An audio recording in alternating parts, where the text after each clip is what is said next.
Good morning. I'm taking a minute or two here in the other end of my office just because of the setting to just share a couple of thoughts and hope you're having a good day. And I just want you to be encouraged. We've got a great God, a wonderful God, and we serve a God who, of course, he's got the end of the story already written. Between here and there are some battles. I was thinking today of John Bunyan, spent his many years 12 years, I guess it was, and might have been longer than that, in Bedford jail, and wrote Pilgrim's Progress, and not thinking of him as much as his wife. And she was begged to go get him to sign the license so that he would have a license to preach. And it was obvious John Bunyan was getting more and more popular the longer he was in jail. And they wanted him out, but they weren't going to bend on the law.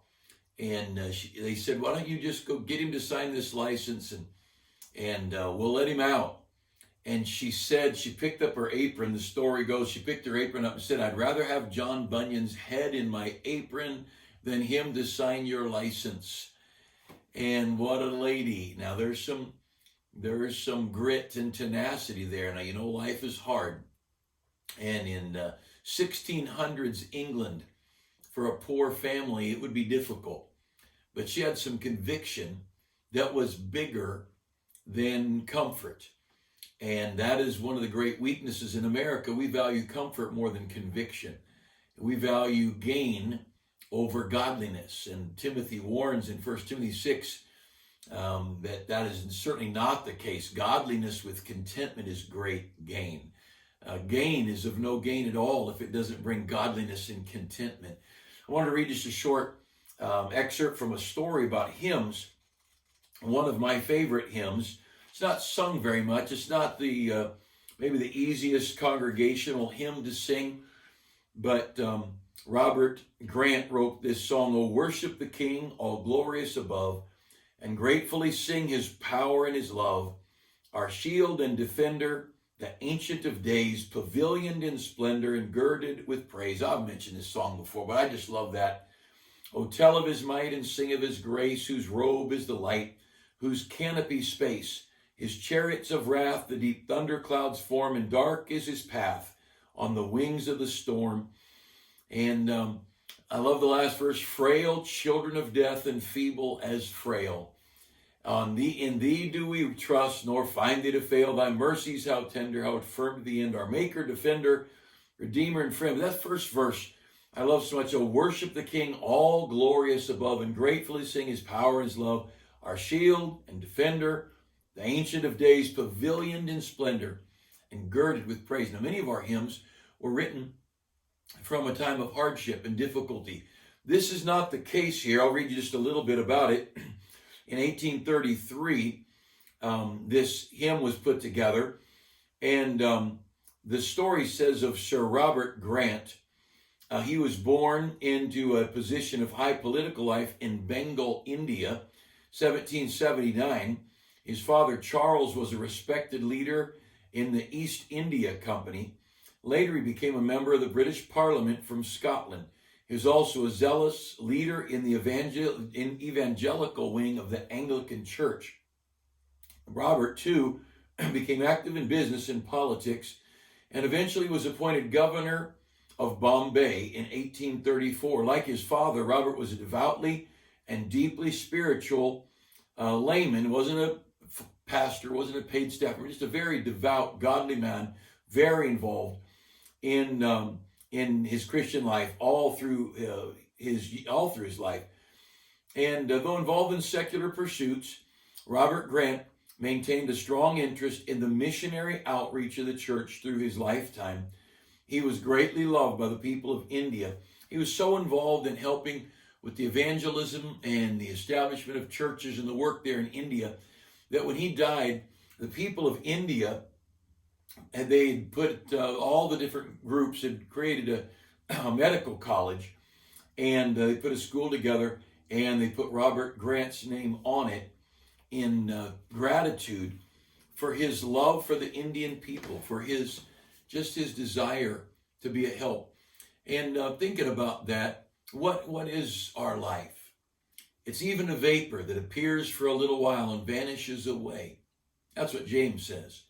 And somebody makes a comment that alludes to the fact that a Christian person, that a person could lose everything. I've lost everything. Or if this happens, you will lose everything.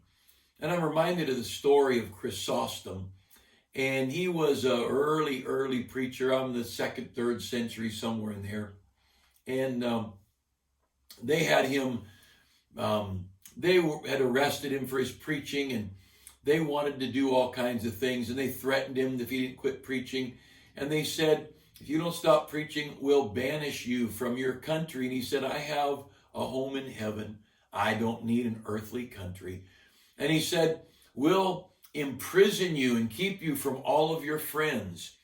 And he said, I have a friend that sticks closer than a brother, and you can't threaten me with jail.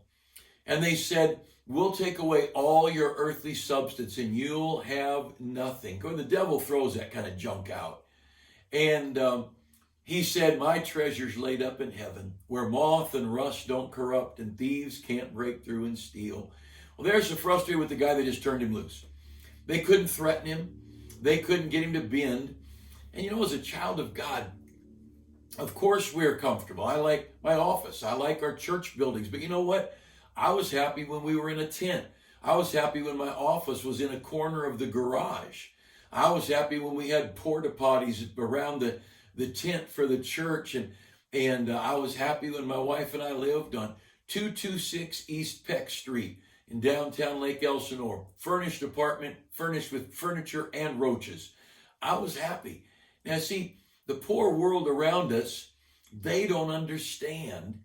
They can't grasp that stuff is just stuff.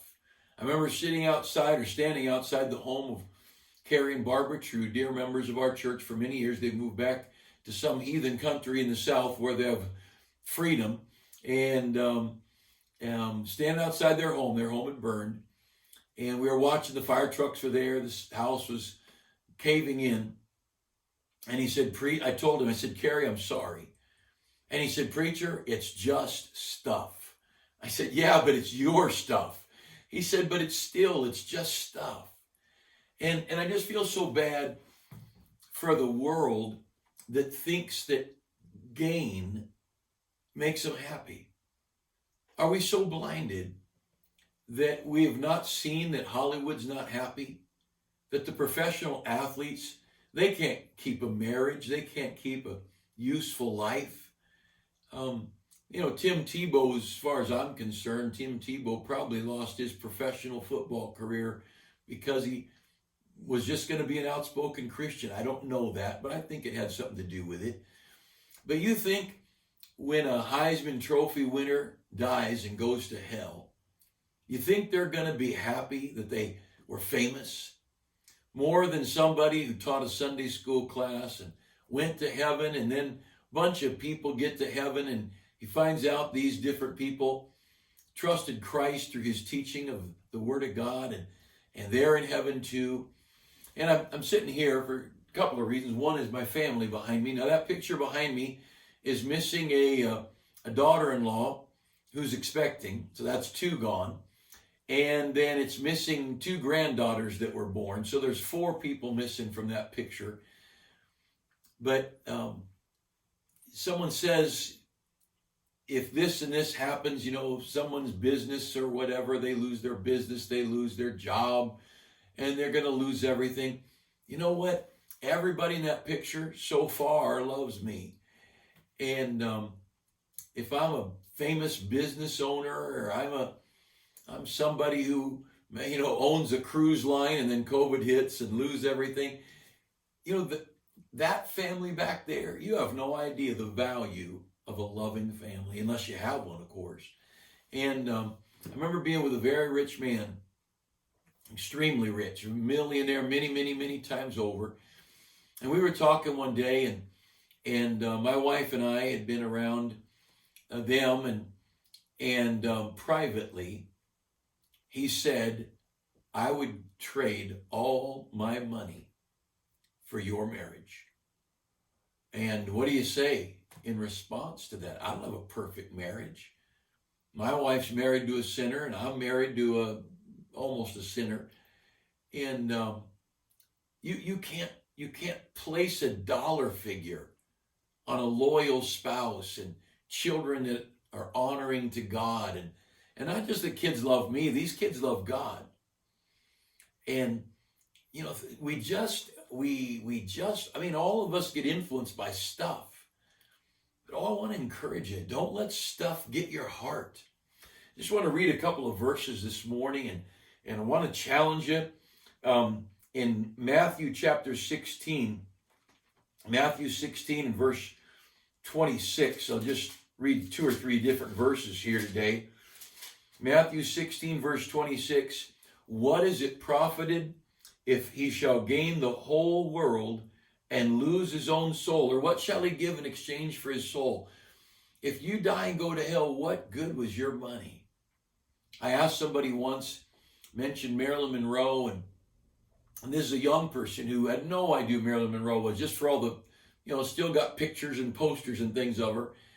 And I said, she died at 34. Her life was a waste.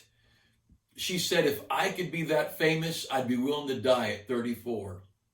And I thought, would you be willing to go to hell?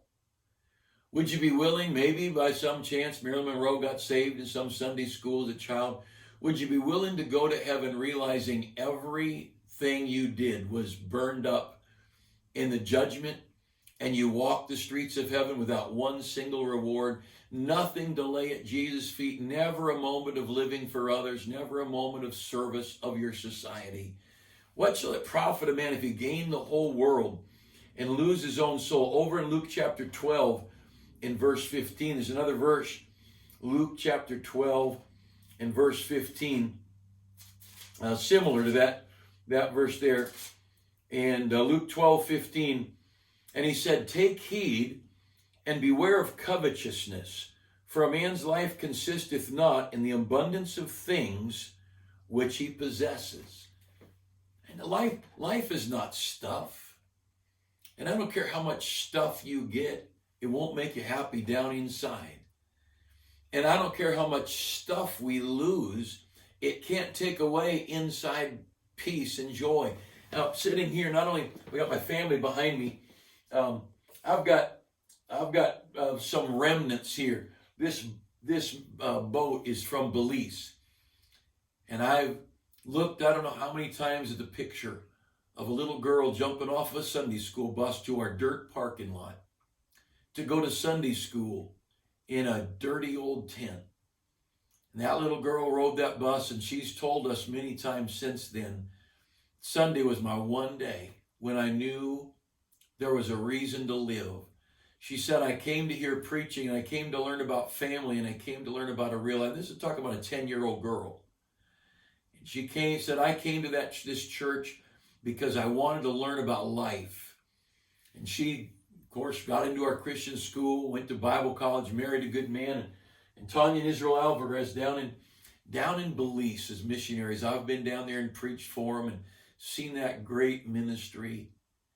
Now, you think if I was in a car accident and lost the use of my legs or was crippled up somehow, do you think the rewards of Belize are gone? Do you think the rewards of children that love God are gone? You think all the thousands of people that have gotten saved in the ministry are gone? Oh, no. My body's not the source of eternal happiness. Jesus is.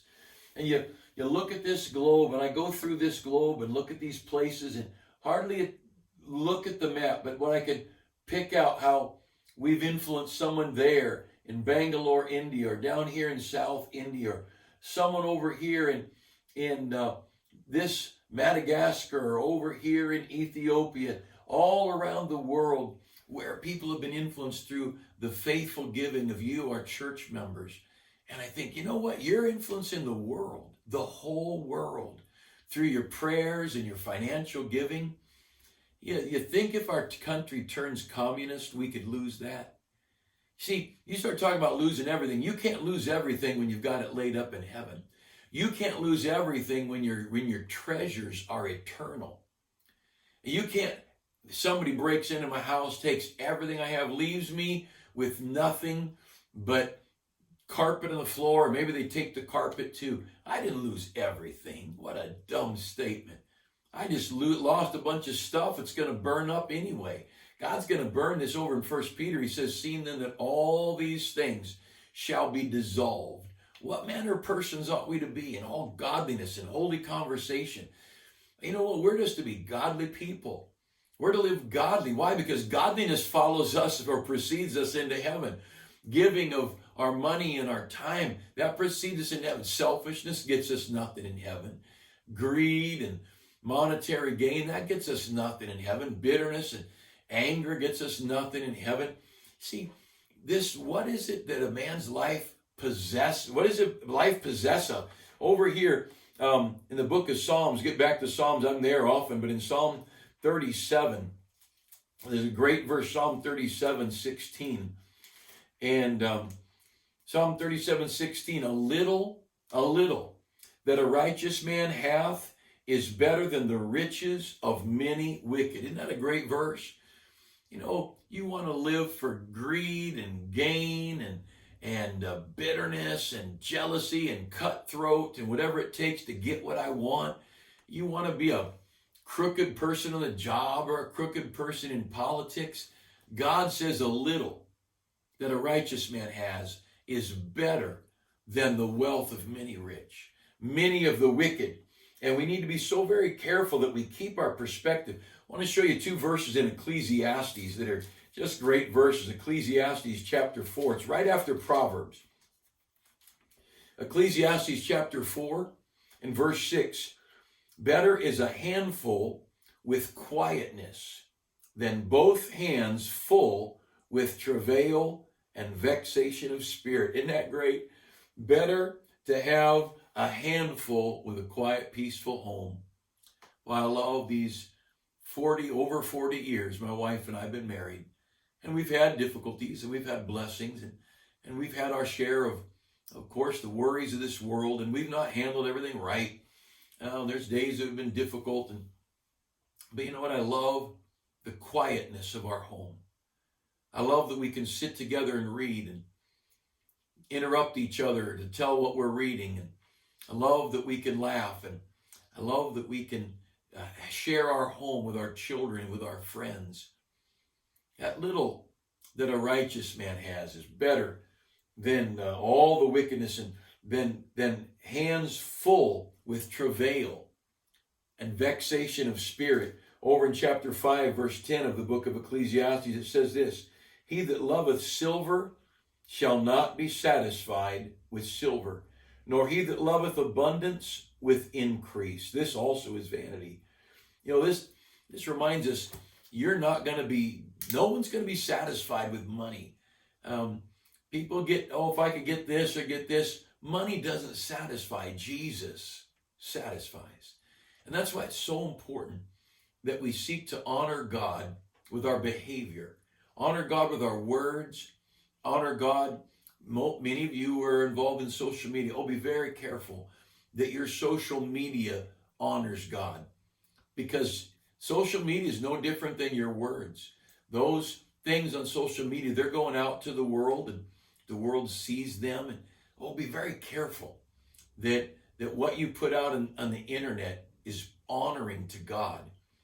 Life's short, will soon be past. Only what's done for Christ will last. And understand this life is just a vapor that appears for a little while and vanishes away. And we're going to get old, and we're going to get sick, and we're going to get dead. And I know that's not very warm and not very nice, but it's a reality. And whether you die of a car accident or COVID or a heart attack or slow deterioration of your body, the big question is, what is your life? What is it that you live for? And that's why Jesus said to forgive.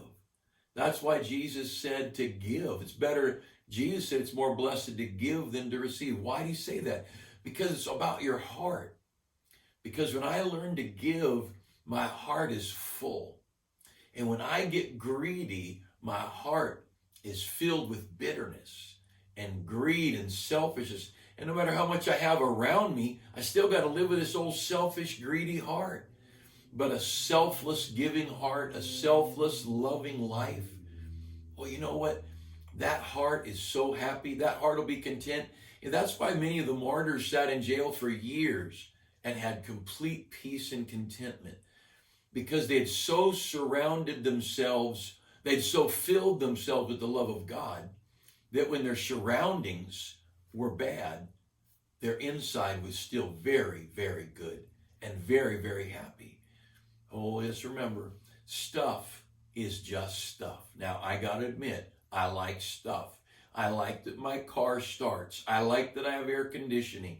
I like that I have clothes to put on. I like that I have chocolate. That's all good, but it's just stuff. Oh, let's remember, what really matters is people. What really matters is the Word of God. What really matters is His church. That His church it's a precious commodity to Jesus. I always want to be a blessing to the church. If I'm out of town, I want to make sure I put some money in the offering plate there. If I'm going, traveling or whatever, I want to help that church. You know why? Because Jesus loves that church. I wouldn't do anything to hurt a church. And just to love the church and to care for the church. And wherever you go to church, I hope you're good to your church. Be good to your friends in your church. That church's not the building, it's the people. The gathering of people. Be good to that group of people. Love those children that are maybe a little poor, misfits. Love the senior citizens that move a little slow. And let's love God and let's love His work. And the rest of it, it's just stuff. I hope you have a great day.